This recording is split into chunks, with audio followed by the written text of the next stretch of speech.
अमरावती महानगरपालिकेच्या हद्दीतील बडनेरा उपनगरातील नवी वस्ती परिसरात पथदिव्यांचा प्रश्न गंभीर बनला असून गेल्या अनेक दिवसांपासून प्रमुख रस्त्यांवरील पथदिवे बंद असल्याने नागरिकांना रात्रीच्या वेळी मोठ्या अडचणींचा सामना करावा लागत आहे।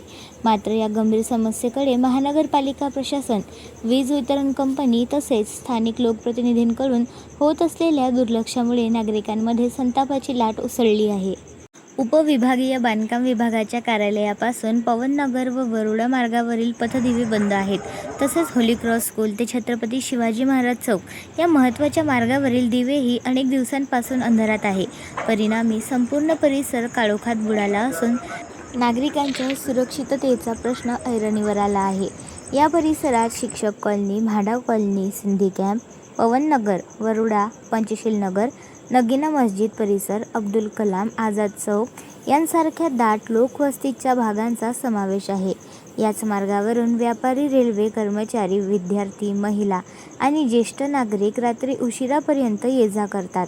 अंधारामुळे अपघात, लूटमार, चोरी तसेच अन्य अनुचित घटनांचा धोका वाढला आहे।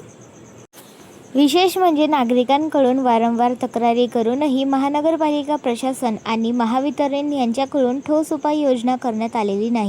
त्याहून खेदाची बाब म्हणजे नागरिकांनी विश्वासाने निवडून दिलेले नगरसेवकही या प्रश्नावर मौन बाळगून असल्याची भावना नागरिकांमध्ये निर्माण झाली आहे। BCN न्यूजकरिता मच्छिंद्र भटकर। आपण पाहत आहात BCN न्यूज। आमच्या चॅनलला लाईक करा, शेअर करा व सबस्क्राईब करायला विसरू नका।